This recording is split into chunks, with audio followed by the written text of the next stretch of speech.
So this week will mark a full month since I made a transition from being a public school educator to working in the private sector.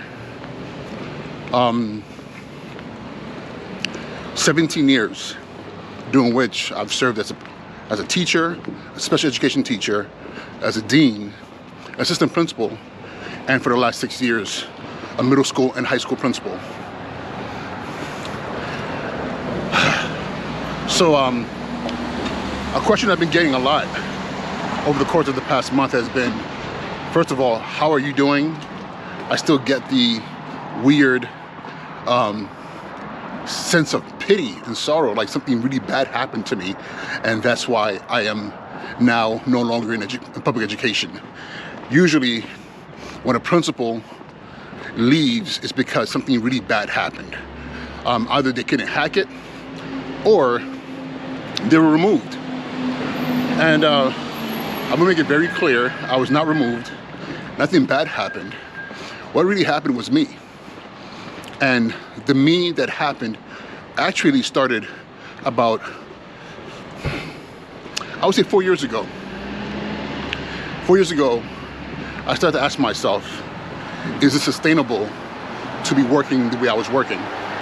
Like going all out, you know, super early mornings, super late days, and putting other people before myself. I know it sounds selfish to talk like that about, you know, putting other people, like trying to put myself above other people. But something that I was told many years ago that didn't make any sense to me when I was a dean, because I was working crazy and I was really committed to the work I was doing. And what I was told was, what happens if you are no longer at the school? Like, what happens if something happens to you? Or you just, like, let's say you're removed, or you move somewhere else. What would happen to that school? And my brain went through the list of all the things that would go wrong by me not being there. And the person I was talking to at the time, he was my mentor. And he said to me, let me tell you what's gonna happen. Once you're gone, life moves on. Yeah? Essentially, life moves on. You will continue, the school will continue to thrive. Somebody else will walk in and take your place. They may not be you, they might not be as good as you, but it will happen. You will be replaced. And I remember thinking to myself, like, wow, that's kind of messed up. Look at all the time I'm putting in, all the energy, all the commitments that I made to this community. And it's funny because when this was told to me, it was my first school. It was the first school that I worked at. I was a dean there. And I was there for 2 years. And this was told to me my first year. At the end of my second year, I left. I went to another school. And when I went to the other school, what do you think happened? There was another dean. They moved on. And the school is still there, still thriving. And that was 15 years ago. And apart from the staff, they knew me back then. I don't exist in that school. So fast forwarding to about 4 years ago, you know, I was asking myself, like, how sustainable is this? You know, then over the course of the 4 years, I got married. I've had 2 children, and still working the same way, with this blind devotion to the work of being an educator, the work of being a school leader. And it started to take a toll on my mental health. It started to take a toll on my personality.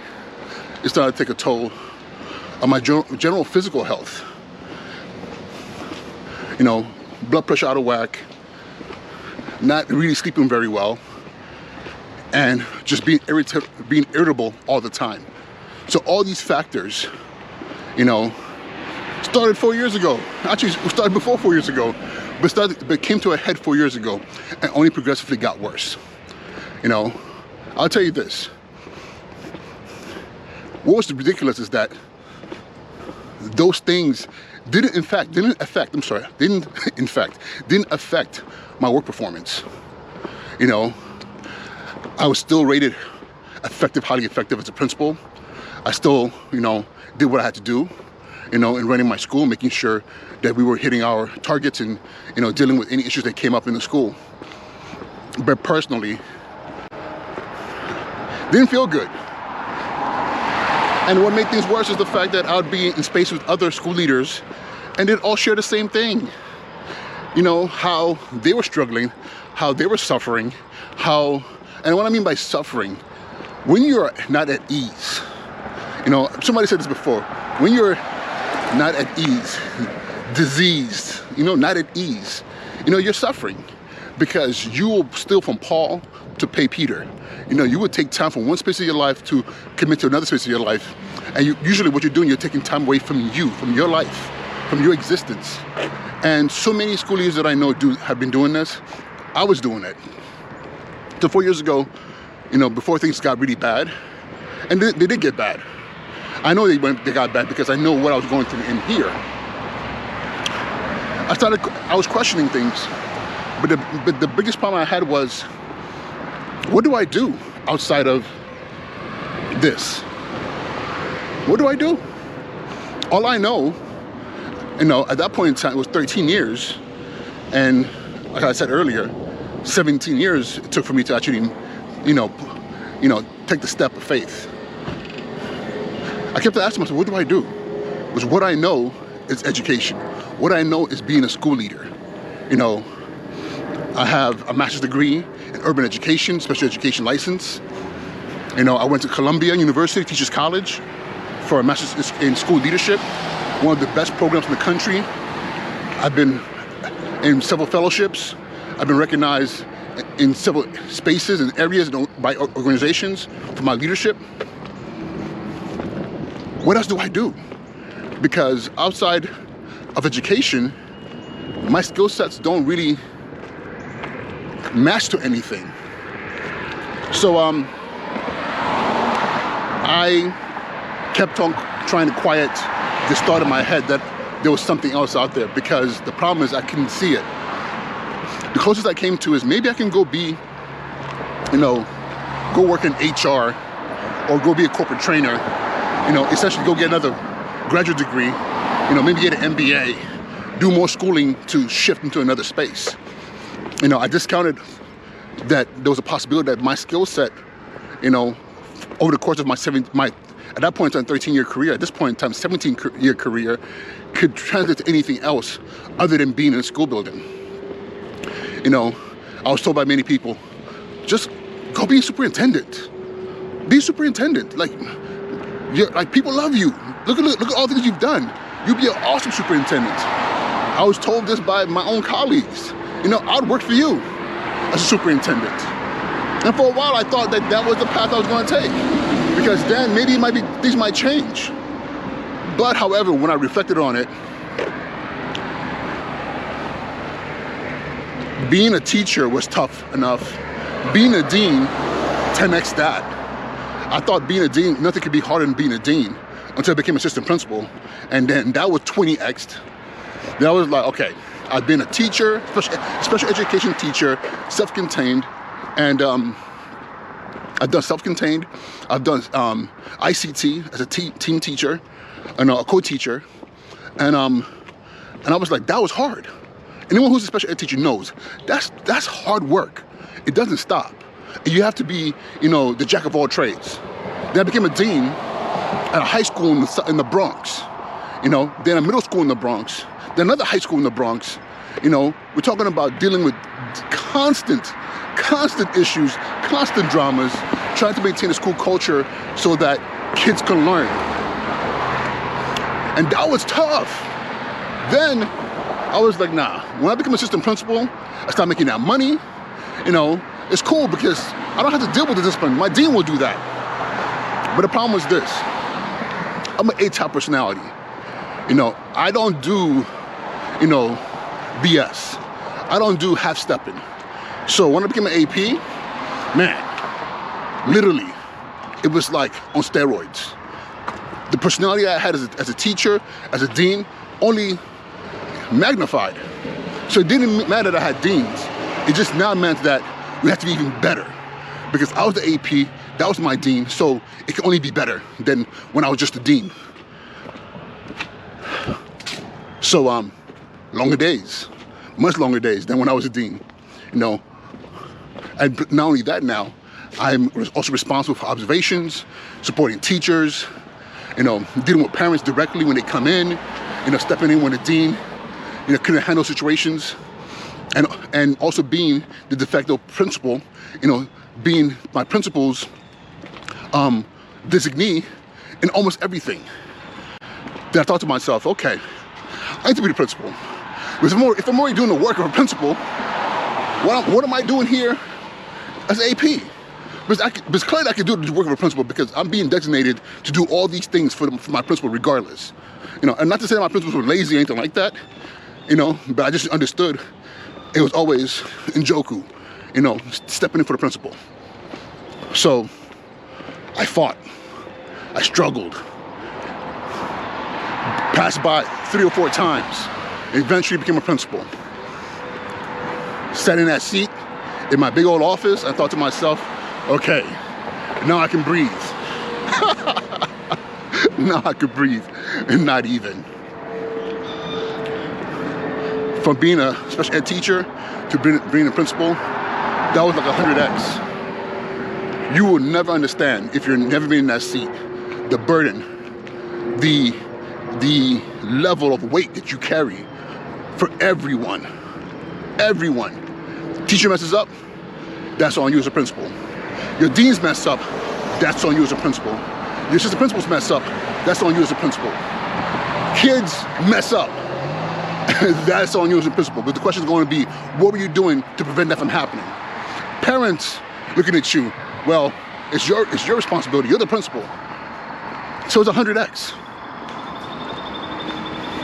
Don't get me wrong, in the midst of all of it, A-type personality, I loved every moment of it. You know, I embraced it, even though I know it's chipping away at me. The person that I was, you know, even my personality type changed. You know, I went from being the person, anyone who knew me before I became an educator would tell you, quiet, shy, homebody. Homebody.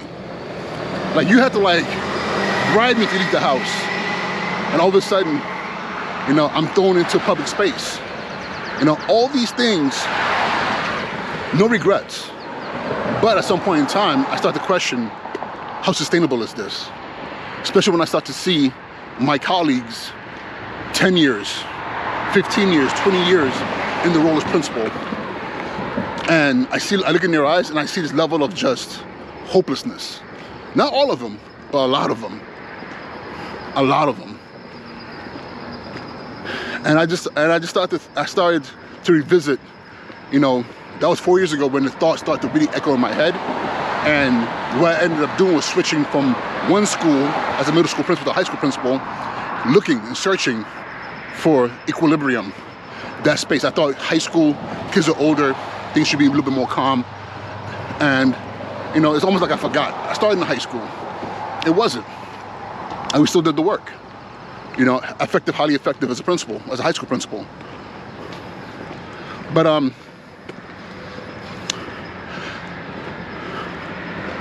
about a year ago, actually 2 years ago. No, was it a year ago? A year and a half ago. That echo, that voice in my head started to get loud again. You know, it gotta be something else. This is not sustainable. Come on, Uche. You gotta be something else. You're smart. You served in the Marine Corps. You were in corporate sales.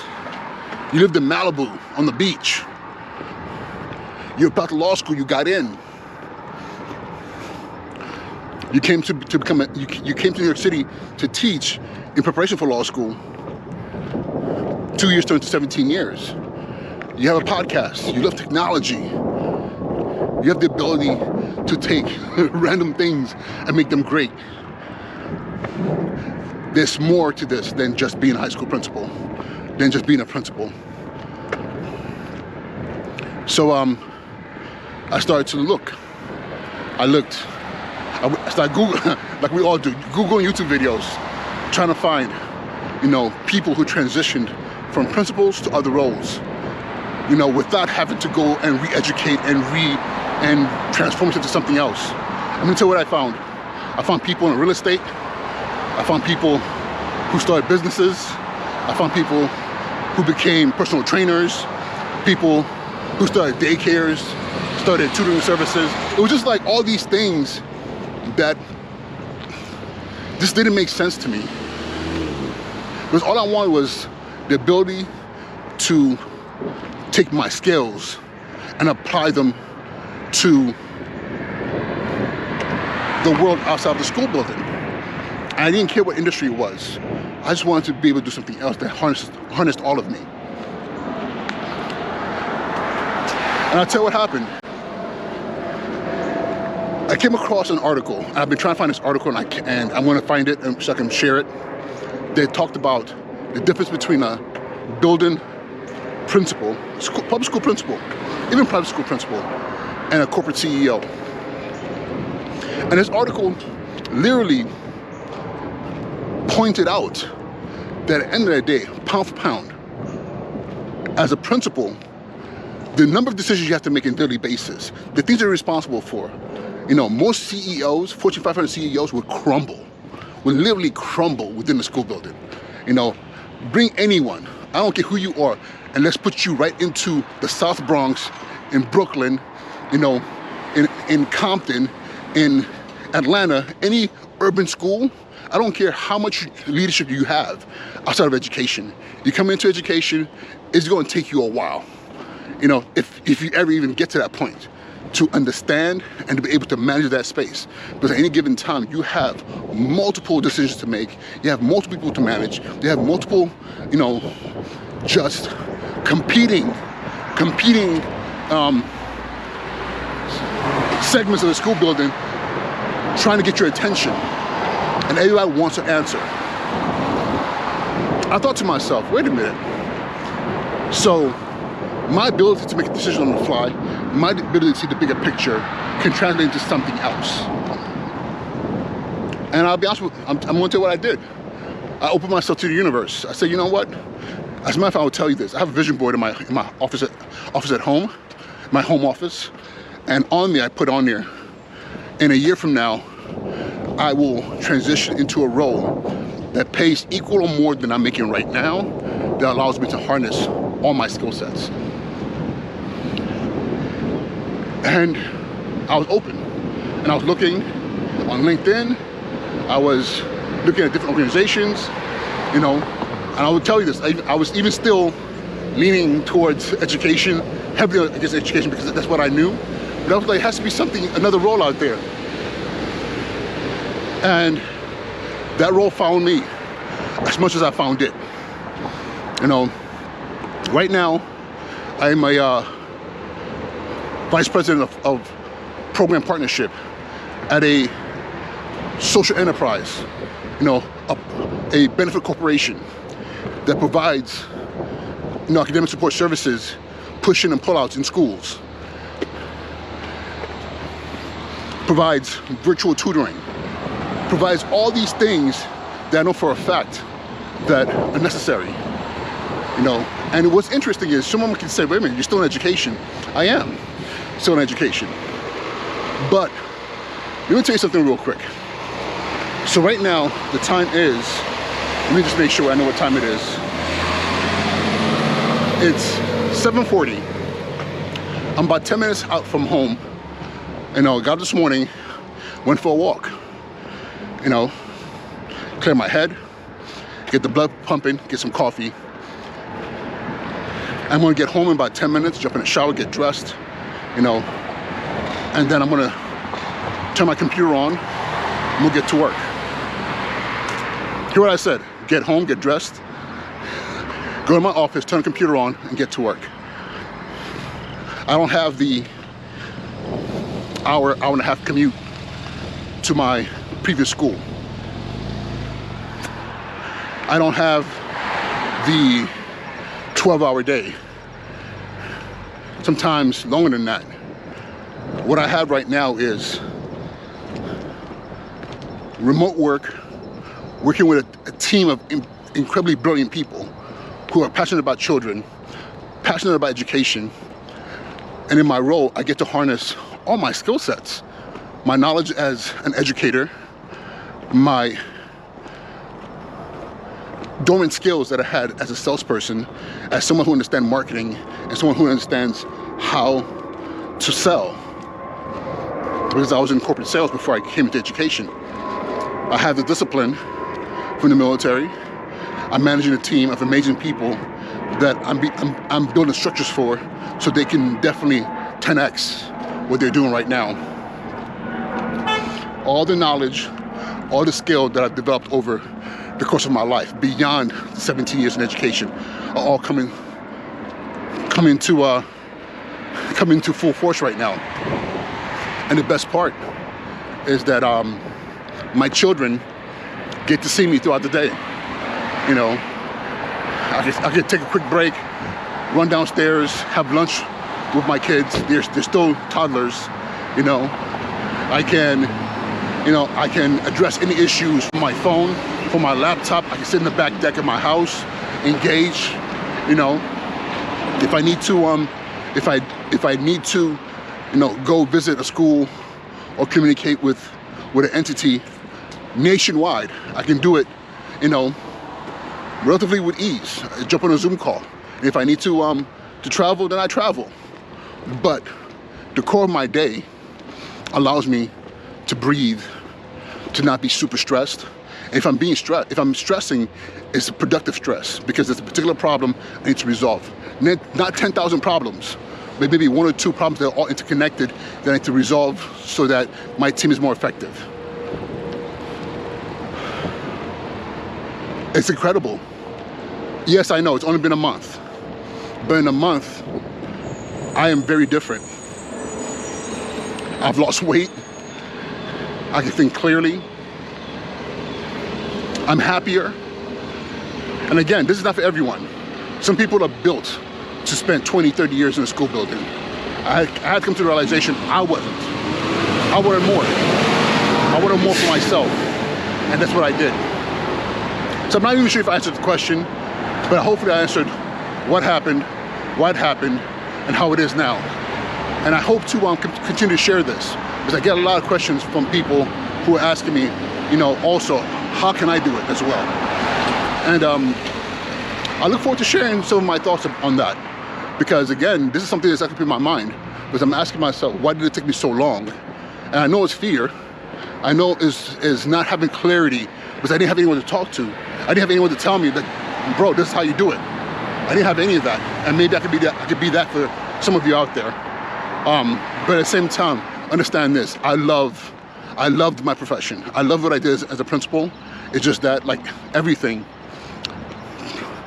it's just like being a high-level athlete, NBA, NFL, NHL, Major League Baseball. You only have a window of being just phenomenal with all your brain space is focused on what you're doing, no distractions. That's only but for a period of time. It doesn't mean that you're not still great, you know, after that time passes. There are people out there who are coaches and who are retired from the NFL, from all these great sports teams, and are still a million times better than the average person out on the street. And that's how I see myself. It got to the point where I had to ask myself, is this still, you know, is this still what I wanted to do? Do I feel like my best self? And I wasn't feeling like my best self. So I stepped aside. I let other talented educators step in and get the opportunity to be principals, to be assistant principals, and do their thing. And yeah, that's the story, you know.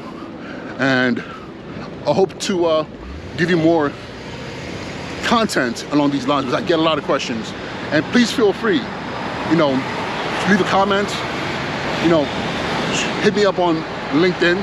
All my information is right there in the description, because however I can help you, I will.